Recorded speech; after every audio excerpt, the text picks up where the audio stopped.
آئیے میں آپ کو پورا چرچ دکھاتی ہوں۔ وہ اسی خوشی میں اسے چرچ کے بارے میں مزید معلومات فراہم کرنے لگی۔ چرچ کو اندر سے اچھی طرح دکھانے کے بعد وہ فاروق کو دائیں جانب بنے لائبریری کی عمارت میں لے گئی۔ اس لائبریری میں کتابوں اور قدیم نسخوں کا بڑا ذخیرہ موجود تھا۔ فاروق نے وہاں اور بھی زیادہ دلچسپی اور شوق سے وقت گزارا۔ دونوں اچھا خاصا طویل وقت گزار کر چرچ سے باہر آئے تو بھوک محسوس ہو رہی تھی۔ آج بملا گھر سے کھانا پیک کروا کر نہیں لائی تھی اور پہلے ہی بتا دیا تھا کہ کھانا وہ لوگ باہر کھائیں گے۔ ان کے پروگرام کی طوالت کا اندازہ کر کے کیتھرائن نے فاروق کی دوائیں بھی ساتھ کر دی تھی اور بملا کو ان کے بارے میں اچھی طرح ہدایات دے دی تھی کہ کون سی دوا کب اور کتنی مقدار میں لینی ہے۔ چرچ سے نکل کر وہ بملا کی رہنمائی میں ایک راستے پر چل پڑے۔ قریب ایک ڈھابا سا تھا۔ یہاں کا کھانا بہت ٹیسٹی اور صاف ستھرا ہوتا ہے، بملا نے بتایا۔ ایک مالدار سیٹ کی بیٹی کا ایک ڈھابے کے کھانے پر تبصرہ سن کر اسے حیران ہونا چاہیے تھا، لیکن اس لیے نہیں ہوا کہ بملا اب تک اس کے لیے ایک غیر متوقع لڑکی ثابت ہوئی تھی اور ایسے لوگ کبھی بھی کوئی بھی انوکھا کام کر سکتے ہیں۔ ڈھابے پر موجود دونوں افراد نے انہیں اپنی طرف آتے دیکھ لیا تھا۔ فربا اور عمر رسیدہ شخص نے پہلے اپنی جگہ سے اٹھ کر ان کا استقبال کیا۔ نمستے میم صاحب، بڑے لمبے سمے بعد ادھر کا چکر لگایا۔ ڈھابے والے نے بملا کو دیکھ کر خوشی کا اظہار کیا۔ وہ اپنے حلیے اور زبان سے پنجابی لگ رہا تھا۔ فاروق نے دیکھا تھا کہ یہاں پہاڑی زبان کے علاوہ پنجابی بولنے والوں کی بھی اچھی خاصی تعداد تھی۔ ہاں بھرا جی، اتنا عرصہ ذرا بزی رہی اس لیے یہاں کا چکر نہیں لگا۔ تم سناؤ کیسے ہو؟ گھر میں تو سب چنگا ہے نا؟ بملا نے بے تکلفی سے کہا اور لکڑی کی اس بینچ پر بیٹھ گئی جسے لڑکے نے کپڑا مار کر ان کے لیے صاف کیا تھا۔ بھگوان کی کرپا میم صاحب، سب چنگا چل رہا ہے، تسی بتاؤ کی خدمت کروں؟ مالک نے ہاتھ جوڑ کر پوچھا۔ جو کچھ ہے سب لے آؤ، بمبئی سے میرے خاص مہمان آئے ہیں اور میں نے تمہارے ہاتھوں کا سواد چکھانا چاہتی ہوں۔ ڈھابے کا مالک تیزی سے حرکت میں آ گیا۔ نوعمر لڑکا بھی اس کا ہاتھ پٹانے لگا۔ لڑکے کی عمر کم تھی لیکن ہاتھ پیر مضبوط تھے۔ اس کے چہرے میں ڈھابے کے مالک کی واضح جھلک سے ظاہر تھا کہ دونوں میں کوئی قریبی رشتہ ہے۔ آدمی پتیلیوں میں سے کھانا نکالتا رہا اور لڑکا پھرتی سے تامچینی کے رکابیاں ان کے سامنے موجود لکڑی کی پرانی سی میز پر رکھتا رہا۔ کھانے کی خوشبو اشتہا انگیز تھی۔ فاروق کی بھوک خود بخود کھلنے لگی۔ اس نے دیکھ لیا تھا کہ یہاں ہر چیز پرانی ہونے کے باوجود نہایت صاف ستھری ہے۔ بملا کے اشارے پر اس نے پہلا لقمہ منہ میں رکھا تو ذائقے کی داد دیے بغیر نہ رہ سکا۔ بملا بھی مزے لے کر کھانے لگی۔ کیا بات ہے، آج یہ بینچز خالی کیسے پڑی ہیں؟ تمہارے یہاں تو بڑا رش لگا رہتا ہے۔ آپ لوگ تھوڑا چھیتی آ گئے، دفتروں وغیرہ میں کھانے کا وقفہ ہونے میں کچھ سمے باقی ہے، پھر دیکھنا اتنے رش۔ ڈھابے کے مالک نے فخریہ لہجے میں کہا۔ تمہارے ہاتھ کے ذائقے کی تو میں بھی فین ہوں، جب بھی شملہ ہوں یہاں ضرور آتی ہوں۔ کیوں فاروق صاحب، کیسا لگا کھانا؟ بہت مزے کا ہے اور میرے لیے نیا بھی، میں نے یہ کھانے کبھی نہیں کھائے۔ فاروق نے اعتراف کیا۔ اس کے سامنے جو پلیٹ رکھی تھی اس میں ساگ قسم کی کوئی سبزی موجود تھی۔ اس ڈش میں پنیر شامل کیا گیا تھا جس نے ذائقے کو مزید بڑھا دیا تھا۔ یہ اسد پنجاب دا کھا جائے باؤ جی، اسد پیو پنجابی کھانوں دا ماہر رسوئیا تھا، ہوڑیاں سانو فن سکھایا سی۔ تو تم بھی اپنے بیٹے کو فن سکھا رہے ہو یا نہیں؟ آہو جی، رسوئیا دا پتر کھانا بنانا نہیں سیکھے گا تو پھر اور کی سیکھے گا؟ ساڈا پتر بھی سب سیکھ گیا ہے، آنے والی دیوالی تے اسی اس دا ویاہ کرنے والے ہیں۔ پر یہ تو بھی بہت چھوٹا ہے، اتنی کم عمری میں اس کا وواہ کر دو گے؟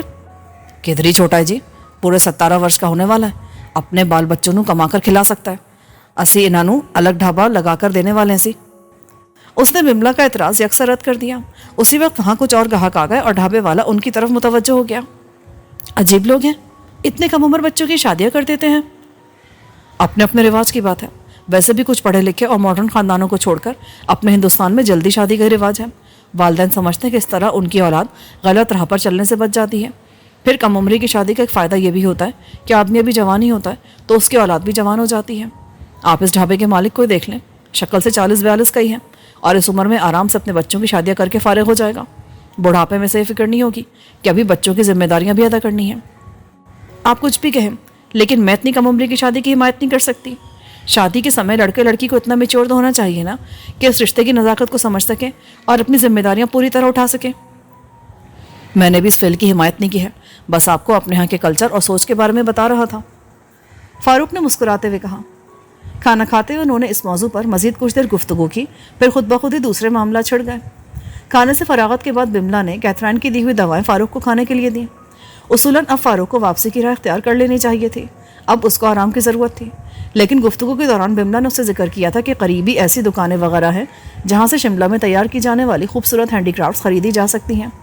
فاروق فوراً ہی وہاں جانے کے لیے تیار ہو گیا۔ اسے اپنے ساتھیوں کے لیے تحائف لینے کا خیال آ گیا تھا۔ جاتے جاتے ربن اسے اچھی خاصی رقم تھما گیا تھا، اور اس کے نزدیک اس رقم کا بہترین مصرف یہی ہو سکتا تھا کہ اپنے چاہنے والوں کے لیے یہاں کی سوغاتیں خرید لیتا۔ بمبئی تو اسے لوٹ کر جانا ہی تھا، اور اس کی خواہش تھی کہ جلد ایسا ہو جائے۔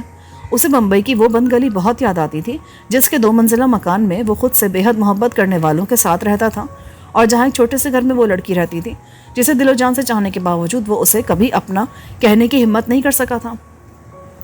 اس کی خواہش پر بملا اسے ہینڈی کرافٹس کی دکانوں تک لے گئی۔ ان میں سے کچھ باقاعدہ دکانیں تھیں اور کچھ یوں ہی اسٹال لگائے گئے تھے۔ دونوں ہی جگہوں پر اچھا مال موجود تھا۔ اس سامان میں ہاتھ سے بنے قالین، پائیدان، کمبل، دستی پنکھے، دستانے، گرم شالیں، چمڑے کے جوتے، بیلٹس اور پرس وغیرہ شامل تھے۔ فاروق کو اونی قالینوں اور کمبلوں پر بنے بیل بوٹے بہت دلکش لگے، لیکن ان کے سائز اور وزن کی وجہ سے وہ انہیں محدود تعداد میں ہی خرید سکا۔ بیلٹس، دستانے اور مردانہ بٹوے البتہ اس نے خوب دل کھول کر خریدے۔ خریداری کے دوران ہی اس نے بملا کی پسند سے 2 شالیں بھی خرید لیں۔ ان میں سے ایک شال وہ بملا کو دینے کا ارادہ رکھتا تھا، جبکہ دوسری چاند بانوں کے لیے تھی۔ چاند بانوں نے خود بخود اس کی زندگی میں اپنی جگہ بنا لی تھی۔ وہ خود جولیٹ کے عشق میں پور ڈوبا ہوا تھا، لیکن چاند بانوں کے جذبے کو بھی عزت کے نگاہ سے دیکھتا تھا، کیونکہ اس سے بڑھ کر دل کی بے بسی کو کوئی نہیں سمجھ سکتا تھا۔ لیے جانے والے تحائف کی تعداد اتنی زیادہ تھی کہ بملا کی گاڑی کی ڈکی کے علاوہ پچھلی نشست بھی اچھی خاصی گر گئی۔ اسی حساب سے وقت بھی خاصا لگ گیا۔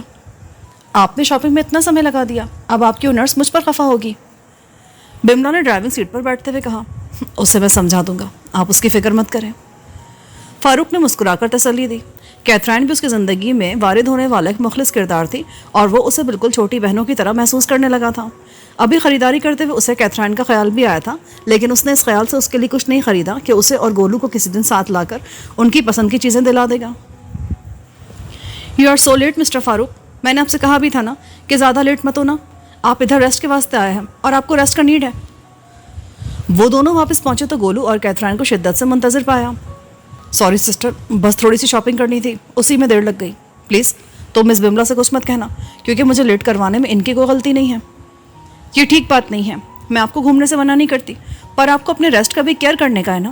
ابھی تو اتنا مشکل سے آپ سیٹ ہوئے ہیں، ایسی کیئرلیسنس دکھائی تو دوبارہ بھی طبیعت بگڑ سکتی ہے۔ ادھر ڈاکٹر لوگ اور مسٹر اب نواز تو مجھ سے سوال کریں گے نا کہ کہتی تم وہاں کیا کرنے گئی تھی۔ اچھا بابا، سوری کہا تو ہے، ویسے بھی دیکھو میں بالکل ٹھیک ہوں، مجھے کچھ نہیں ہوا۔ اس کے لیے میں گاڈ کی تھینک فل ہوں، بٹ اس کا مطلب یہ نہیں ہے کہ آپ آئندہ اپنی کیئر نہیں کرو گے۔ اب کبھی ایسا ہوا تو میں مسٹر اب نواز کو ٹیلی فون پر انفارم کر دوں گی۔ اوہو، تم تو باقاعدہ دھمکیاں دینے لگی۔ سسٹر بالکل ٹھیک بولتا فاروق بھائی، اب بابا کا فون آئے گا نا تو اپن اس کو سب کچھ بول دینے کا ہے۔ اس بار گولو نے بھی گفتگو میں حصہ لیا۔ اچھا، تو یہ تم ہو جو کیتھرائن کو الٹی سیدھی پٹیاں پڑھا رہے ہو، ورنہ یہ خود تو اتنی چالاک نہیں ہے کہ مجھے دادا کی دھمکی دے سکے۔ پلیز فاروق صاحب، یہ لوگ بالکل ٹھیک کہہ رہے ہیں، آئندہ ہم جب بھی باہر جائیں گے ہمیں ٹائم پر مست واپس آنا ہوگا، ورنہ سیر سپاٹے بند۔ خاموش تماشائی بنی بملا نے بھی اپنا ووٹ کیتھرائن اور گولو کے حق میں دے کر آخری فیصلہ سنا دیا۔ ٹھیک ہے بھائی، میں کان پکڑتا ہوں کہ آئندہ زیادہ دیر باہر رکنے کی غلطی نہیں کروں گا۔ اب تو آپ لوگ سب خوش ہیں نا؟ اس نے سچ مچ کان پکڑ لیے تو تینوں بیک وقت مسکرا دیے۔ اسی وقت ملازم چائے لے آیا۔ گولو یار جاؤ ذرا گاڑی کی ڈکی سے باقی سامان تو نکال کر لاؤ، تب تک ہم کرشن صاحب کی چائے سے انصاف کرتے ہیں۔ ملازم کے ہاتھ میں چائے کی ٹرے دیکھ کر فاروق نے کہا، گاڑی کی پچھلی سیٹ پر رکھے تھیلے وہ اور بملا اٹھا کر لے آئے تھے، لیکن زیادہ سامان ہونے کی وجہ سے ڈکی میں رکھی چیزیں نہیں لا سکے تھے۔ گولو اس کے حکم کی تعمیل کے لیے فوراً چلا گیا۔ کیتھرائن ملازم کی میز پر رکھے جانے والی ٹرے اپنی جانب کھسکا کر سب کی پسند کے مطابق چائے تیار کرنے لگی۔ اسی دوران گولو بھی لدا پھندا اندر آ گیا۔ بڑی شاپنگ کر ڈالی فاروق بھائی، ایسا لگتا ہے پوری دکانوں کا سامان اٹھا کے لے آئے ہیں۔ وہاں بمبئی میں پوری فوج بھی تو بیٹھی ہے، سب کے لیے تھوڑا تھوڑا لیتے اتنی ساری چیزیں جمع ہو گئیں اور وقت بھی زیادہ لگ گیا۔ اپن کے لیے کیا لیا؟ تمہارے اور کیتھرائن کے لیے کچھ نہیں لیا، اس لیے کہ تم دونوں ان کی شکایتیں لگانے کی دھمکیاں دیتے ہو۔ فاروق کا جملہ مکمل بھی نہ ہوا تھا کہ بملا نے بیچ میں لقمہ دیا۔ بھولے بالے گولو کا چہرہ فوراً اتر گیا اور وہ آہستہ سے بولا، وہ تو اپن بھائی کی بھلائی کے لیے بول رہا تھا۔ یہ مذاق کر رہی ہیں، میں نے تمہارے اور کیتھرائن کے لیے تحائف اس لیے نہیں لیے کہ تم دونوں خود میرے ساتھ چل کر اپنی پسند سے لے لینا، اس بہانے تمہاری بھی تھوڑی سیر ہو جائے گی۔ جب سے دونوں آئے ہو اندر ہی بند ہو کر بیٹھے ہو۔ ارے بے وقوفو، شملہ آ کر اسے نہ دیکھنا دنیا کی سب سے بڑی نادانی ہے۔ تھینک یو مسٹر فاروق، ہم آپ کے ساتھ سیر کرنے چلیں گے، بٹ پلیز میرے لیے کوئی گفٹ مت لیجیے گا، ادھر چندی گڑھ میں بھی آپ نے بہت سی چیزیں دلائی تھیں۔ کیتھرائن بے ساختہ بول اٹھی، خاموش لڑکی، یہاں وہی ہوگا جو میں چاہوں گا، اور ہاں یہ تم بار بار مجھے مسٹر فاروق کیوں پکارتی ہو؟ میں نے شاید تمہیں پہلے بھی سمجھایا تھا کہ مجھے فاروق بھائی بولا کرو. اوہ سوری. بملا چائے پیتے ہوئے خاموشی سے سب کچھ دیکھ رہی تھی, لیکن اس نے کسی بات میں دخل نہیں دیا. چائے ختم ہوئی تو وہ اپنے کمرے میں جانے کے لیے اٹھ گئی. تھوڑی دیر کے بعد فاروق نے بھی ایسا ہی کیا, لیکن اس کے ساتھ کیتھرائن بھی کھڑی ہو گئی. کمرے میں پہنچ کر اس نے فاروق کا تفصیلی معائنہ کیا اور دوا کے متعلق پوچھا. فاروق نے اسے بتایا کہ دوپہر کو کھانے کے بعد بملا نے اسے دوا کی خوراک کھلا دی تھی. اوکے, اب آپ نیم گرم پانی سے بات لے کر تھوڑی دیر کے لیے ریسٹ کریں. میں رات کے کھانے کے بعد آپ کا چیک اپ کروں گی. آپ کا بلڈ پریشر تھوڑا سا ریسٹ کرنے سے بہتر ہو جائے گا. ٹھیک ہے سسٹر, میں بھی ریسٹ ہی کرنا چاہ رہا تھا. پلیز تم خیال رکھنا کہ اس دوران مجھے ڈسٹرب نہ کیا جائے. فاروق نے شرافت سے اس کی بات مانتے ہوئے خواہش ظاہر کی. اصل میں تو وہ اس وقت آرام سے زیادہ تنہا رہنے کا خواہش مند تھا. بہت بھرپور دن گزارنے کے بعد اب اسے کچھ وقت اپنے ساتھ گزارنے کی خواہش ہو رہی تھی. یہ اپنے ساتھ گزرنے والا وقت ہی تو ہوتا ہے جس میں وہ ذہن میں نقش ماضی کی تصویریں دیکھنے کے ساتھ کچھ پل جولیٹ کے ساتھ بھی خیالی گفتگو کر لیا کرتا تھا, اور یہی وقت حقیقت میں اس کے لیے سب کچھ ہوتا تھا. باقی سب تو دنیا داری کے دھندے تھے جو اسے ہر حال میں نمٹانے پڑتے تھے. میں تمہیں پہلے ہی بول چکا ہوں مس جولیٹ کہ میں تمہیں پنجاب نہیں بھجوا سکتا. اس میں خرچہ بہت ہے اپن کا, اور پھر جب ادھر اپنا آدمی موجود ہے تو پھر کیا ضرورت ہے اتنی دور تمہیں بھیجنے کی. تم ادھر رہ کر اپنا کام کرو. جولیٹ کے مقابل بیٹھا رندھاوا اس کو اپنا فیصلہ سنا رہا تھا. جولیٹ کے دل میں آغا کے خلاف انتقام کی جو آگ بھڑک رہی تھی وہ اسے چین سے بیٹھنے نہیں دیتی تھی. اب اس کے دماغ میں پھر لہر اٹھی تھی کہ آغا کے پیچھے پنجاب جائے اور کسی طرح اس کا کام تمام کر دے. اپنی اسی خواہش کے تحت وہ رندھاوا کے سامنے کانگریسی جلسوں کی رپورٹنگ کے لیے پنجاب جانے کا مطالبہ لے کر آئی تھی, لیکن رندھاوا نے اسے فوراً ہی رد کر دیا. میں اپنے کام ہی کی تو خاطر وہاں جانا چاہتی ہوں سر. آپ کو یاد ہوگا کہ میں سیاسی لیڈرز کے فیملی انٹرویو والے پروجیکٹ پر کام کری ہوں. وہاں جاؤں گی تو جلسے کی رپورٹنگ کے ساتھ ساتھ یہ کام بھی نمٹا لوں گی. ابھی ان لیڈرز میں سے کسی کے پاس اتنا سمے نہیں ہے کہ انٹرویو دیتا پھرے. آج کل بڑی گرما گرمی ہے اور سارے کے سارے گھن چکر بنے. ابھی تم انٹرویو کے لیے کون ٹائم دے گا؟ پر کوشش کرنے میں کیا برائی ہے؟ برائی ہے کہ میرا روکڑا خرچ ہوگا اور میں بنا فائدے کے ایک پیسہ بھی خرچ نہیں کرتا. ادھر بمبئی میں بھی کم لوگ نہیں رہتے, تم ان کے فیملی انٹرویوز کر لو. ابھی سارے لیڈر لوگ ایک دم اٹھ کر ادھر نہیں چلے گئے ہیں. سیاسی لیڈروں کے علاوہ بھی بہت لوگ ہیں بمبئی میں, اداکار, گلوکار, صنعت کار. تم جس کا دل بولے انٹرویو لے لو. وہ تو ٹھیک ہے سر, لیکن سارے بڑے لیڈرز تو اس ٹائم ایک ٹیم بن کر جلسے کرنے کے لیے نکلے نا. ابھی جو سمے چل رہا ہے اس میں انہی لوگوں کی زیادہ ڈیمانڈ ہے. پبلک کا سارا انٹرسٹ ان لوگوں میں ہے. اگر ابھی ہم ان کے پولیٹیکل ویوز اور فیملی لائف کو کمبائن کر کے انٹرویو چھاپیں گے تو نیوز پیپر کی سیل بڑھ جائے گی. تم ٹھیک سوچ رہی ہو. ایسا کرو کہ خاص لوگوں کی لسٹ بنا کر ان کے انٹرویو کے لیے سوالات کی لسٹ بنا لو. رندھاوا نے اس کی دلیل سے قائل ہو کر بولنا شروع کیا تو وہ اپنا تیر نشانے پر لگتا دیکھ کر خوش ہو گئی. لسٹ بنانے کے بعد مجھے دے دینا, میں ادھر پنجاب میں اپنے آدمی کو بھجوا دوں گا, وہ ان سے انٹرویوز لے کر یہاں ہمیں بھجوا دے گا. رندھاوا نے اپنی بات مکمل کی تو اس کی امیدوں پر اوس پڑ گئی. وہ احتجاجی لہجے میں بولی, سر یہ میرا پروجیکٹ ہے, آپ کسی اور کو یہ کام کیسے دے سکتے ہیں؟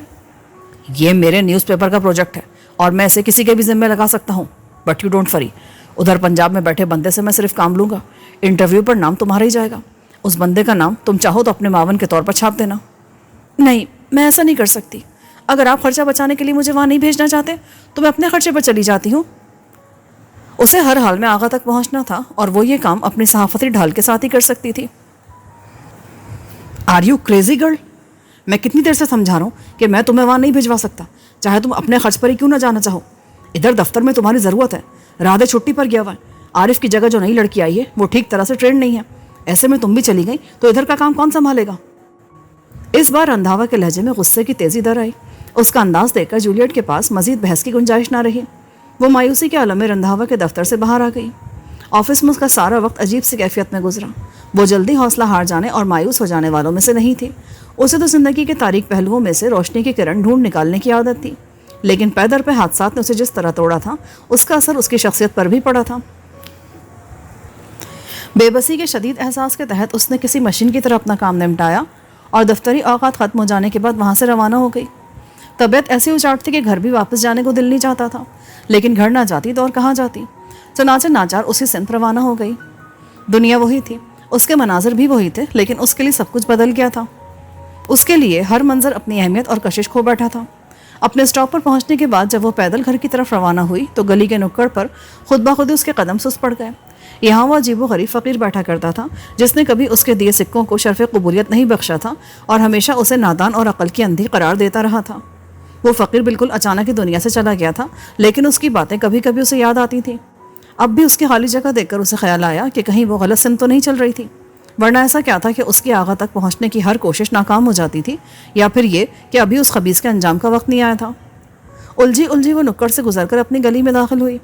گلی میں داخل ہوتی سب سے پہلا مکان ربن دادا کا اڈا تھا۔ اڈے کے بڑے دروازے کے سامنے سے گزرتے ہوئے اسے بے ساختہ ہی اس شخص کا خیال آیا جو ہر روز یہاں اس کی راہ میں پلکے بچھائے کھڑا رہتا تھا۔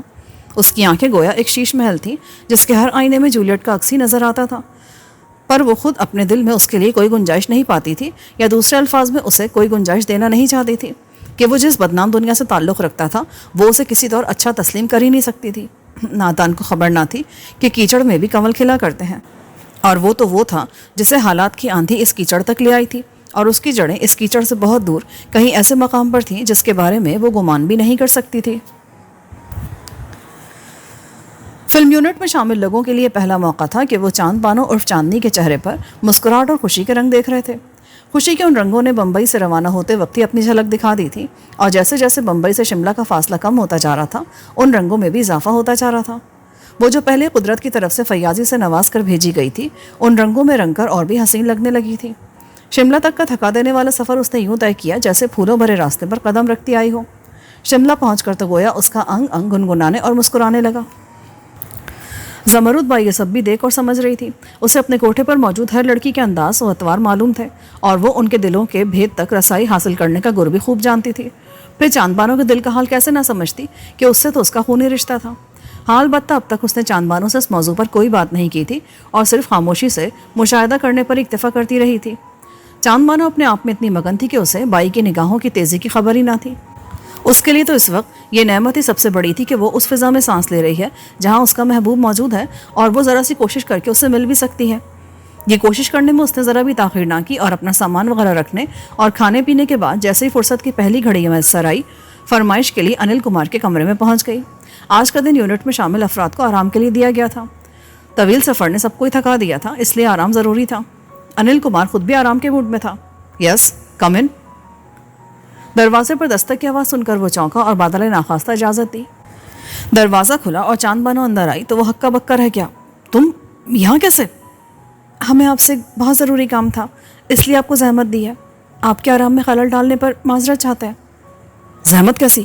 ہمارے تو بھاگ جاگ جاتے ہیں کہ دیوی نے مس قابل سمجھا۔ آؤ بیٹھو، بتاؤ میں تمہاری کیا سیوا کر سکتا ہوں؟ اور یہ بائی جی کہاں ہیں؟ نظر نہیں آ رہی اس وقت۔ وہ سفر سے تھک گئی ہیں، اس لیے اپنے کمرے میں آرام فرما رہی ہیں۔ ہمیں یہاں اپنے ایک شناسہ سے ملاقات کے لیے جانا ہے، ہم چاہتے ہیں کہ آپ ہمارے لیے وہاں جانے کا بندوبست کروا دیں۔ ابھی اس سمے؟ جی ہاں۔ آج آرام کر لیتی تو اچھا تھا، سفر نے تھکا ڈالا ہوگا۔ آپ بس ہمیں بھجوانے کا بندوبست کروا دیں، آرام کی فی الحال ہم ضرورت محسوس نہیں کریں۔ ٹھیک ہے، جیسا تم کہو۔ جانا کہاں ہے؟ جواب میں چاند بانو نے پتہ لکھا کاغذ اپنی مٹھی سے نکال کر اس کے سامنے رکھ دیا۔ پتہ دیکھ کر انل کمار چونکا۔ یہ تو بھاٹیا سیٹ کا ایڈریس ہے۔ بے ساختہ اس نے اپنی حیرت کا اظہار بھی کر دیا۔ وہ فلمی یونٹ کے ساتھ ماضی میں بھی شملہ آ چکا تھا، اس وقت وہ بھاٹیا کی رہائش گاہ پر ہی رکا تھا، لیکن اس بار بھاٹیا نے کہہ کر انکار کر دیا تھا کہ وہاں پہلے سے ہی کچھ مہمان ٹھہرے ہیں۔ البتہ متبادل کے طور پر اس نے اس جگہ کا انتظام ضرور کروا دیا تھا۔ ہم اس سے واقف نہیں، ہمیں تو یہاں اپنے ایک واقف کار سے ملاقات کے لیے جانا ہے۔ میں اپنے یونٹ میں شامل افراد کو آزادانہ ادھر ادھر جانے کی اجازت نہیں دیتا، اس طرح شیڈول پر اثر پڑتا ہے اور کام ٹائم پر پورا نہیں ہوتا۔ ہمارے کہیں آنے جانے سے آپ کا کام متاثر نہیں ہوگا، اس کے ہم آپ کو ضمانت دیتے ہیں۔ یوں بھی ابھی تو کام کا آغاز بھی نہیں ہوا۔ ٹھیک ہے، اپنی اس بات کو یاد رکھنا، کام میں میری طرف سے کوئی نرمی نہیں برتی جائے گی۔ جی بالکل۔ کتنی دیر بعد روانہ ہونا ہے تمہیں؟ بس آدھا گھنٹہ لگے گا ہمیں تیاری میں۔ وہ فوراً اٹھ کھڑی ہوئی، کمرے میں واپس پہنچی تو زمرد بائی ہنوز محو خواب تھی۔ اس پر ایک نظر ڈالنے کے بعد وہ اپنی تیاری میں مصروف ہو گئی۔ زمانے کا چلن ہے کہ عورت اپنے محبوب سے ملاقات کے لیے جائے تو خوب سر سنور کر 16 سنگھار کر کے نکلتی ہے، لیکن یہاں معاملہ مختلف تھا۔ چاند بانو نے فاروق سے ملاقات کے لیے اپنے پاس موجود ملبوسات میں سے سب سے سادہ لباس کا انتخاب کیا تھا۔ وہ فہم و فراست رکھنے والی لڑکی تھی اور جانتی تھی کہ فاروق سے ملاقات کے لیے سنگھار سے زیادہ باوقار نظر آنے کی ضرورت تھی۔ ہلکے انگوری رنگ کے کرتے پاجامے پر ہم رنگ دوپٹہ اور دوپٹے پر بنی گہرے سبز رنگ کی کروشیا کی بیل بہت اچھی لگ رہی تھی۔ کرتے کی کلیوں پر بھی گہرے سبز رنگ کی نازک سی بیل کڑی ہوئی تھی۔ سیدھی مانگ کے ساتھ بنائی گئی بالوں کی لمبی سی چوٹی اور نشیلی آنکھوں میں لگے کاجل کی ہلکی سی لکیر نے ہی اس کی تیاری کو مکمل کر دیا تھا۔ تیاری کے آخری مرحلے میں اس نے ہلکی خوشبو والا عطر لگایا اور پھر کمرے سے نکلنے ہی لگی تھی کہ بائی کی آنکھ کھل گئی۔ ہم ذرا فاروق صاحب کی عیادت کے لیے جا رہے ہیں۔ اس نے سوال کرنے سے قبل ہی اپنی روانگی سے آگاہ کر دیا۔ زمرد بائی کے علم میں تھا کہ فاروق ان دنوں بغرض علاج شملہ میں مقیم ہے، اور وہ بھی یہ بات سمجھتی تھی کہ چاند بانو موقع پا کر اس سے ملاقات کے لیے ضرور جائے گی، لیکن اتنی جلدی کی اسے بھی امید نہیں تھی۔ جانا تھا تو ہمیں بھی بتا دیتی، ہم بھی تمہارے ساتھ چلتے عیادت کے لیے۔ اس نے لفظ عیادت پر زور دیتے ہوئے کہا تو چاند بانو بولی، آپ تھکی ہوئی تھی، اس لیے ہم نے آپ کے آرام میں مخل ہونا مناسب نہیں سمجھا، آپ کسی اور دن چلیے گا۔ چاند بانو نے اس کے طنزیہ لہجے کا نہایت رسان سے جواب دیتے ہوئے واضح کر دیا کہ یہاں قیام کے عرصے میں وہ متعدد بار فاروق سے ملاقات کے لیے جا سکتی ہے۔ زمرد اس کا مطلب سمجھ کر تل ملا گئی اور ذرا تیز لہجے میں بولی، تم نے ہماری تربیت کو بالکل خاک میں ملا دیا چاند بانو۔ ہم نے تو اتنے اہتمام سے تمہاری پرورش کی تھی کہ کسی شہزادے کا انتخاب کرتی، لیکن تم نے اپنے لیے منتخب کیا بھی تو کسے؟ ربن دادا کے اڈے پر رہنے والے غنڈے کو۔ آپ فاروق صاحب کو غنڈا کہہ کر ان کے ساتھ زیادتی کری ہیں۔ ان کی صحبت میں کبھی وقت گزار کر دیکھیے گا تو خود ہی جان لیں گی کہ وہ کتنے مہذب اور باوقار انسان ہیں۔ رہی بات اپنے لیے انہیں منتخب کرنے کی، تو اطمینان رکھیے، آپ کی تمام تر تربیت کے باوجود ہم تو اس شخص کی نظر انتخاب بھی نہیں ٹھہرے جنہیں آپ اتنی حقارت سے غنڈا قرار دے رہی ہیں۔ فی الحال ہمیں اجازت دیجیے، گاڑی آ گئی ہوگی، ہمیں تاخیر ہو رہی ہے۔ زمرد نے ہونٹوں کو بھیج کر سر کو جھٹکا دیا، لیکن چاند بانو کو جانے سے نہیں روکا۔ وہ دیکھ چکی تھی کہ چاند بانو نے اس سے اجازت نہیں لی، صرف آگاہ کیا ہے۔ ایسے میں اگر وہ اسے زبردستی روکنے کی کوشش کرتی تو نتیجہ اچھا نہ نکلتا۔ اسے چاند بانو کی بغاوت کا سامنا بھی کرنا پڑ سکتا تھا، اور وہ نہیں چاہتی تھی کہ چاند بانو اس کے مقابل کھڑی ہو۔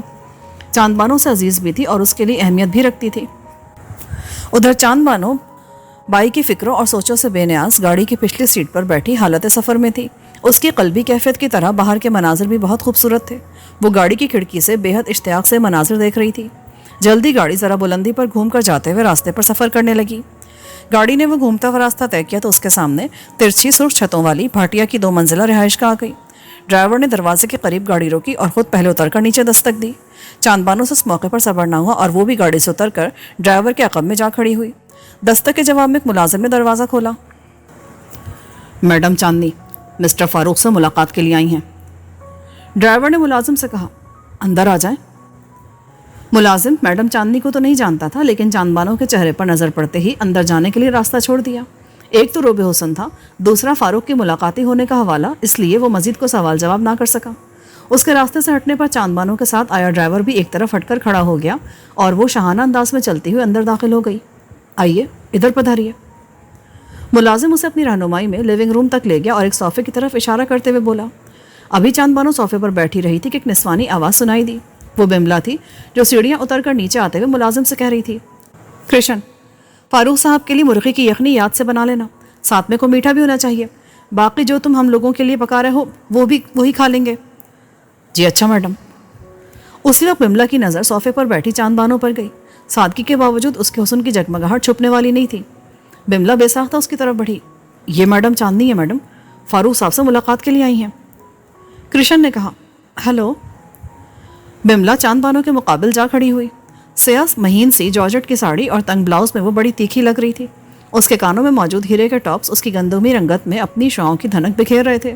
سلیقے سے کیے گئے میک اپ اور فطری اعتماد نے مل کر اس کی شخصیت کو مزید جاذب نظر بنا دیا تھا، پھر بھی چاند بانو کے حسن کے سامنے اس کا ٹھہرنا ممکن نہیں تھا۔ آپ کون؟ چاند بانو نے قدر تعجب و تجسس کے ساتھ پوچھا۔ بملا کی یہاں موجودگی نے اسے حیران کیا تھا۔ بمبئی ریلوے اسٹیشن پر وہ خود فاروق کو رخصت کرنے گئی تھی اور اس نے ان لوگوں کے ساتھ صرف کیتھرائن کو بطور نرس دیکھا تھا، اس لیے اس کے سوا یہاں کسی اور نسوانی وجود کی موجودگی کی توقع نہیں رکھتی تھی۔ مجھے بملا بھاٹیا کہتے ہیں، اور آپ؟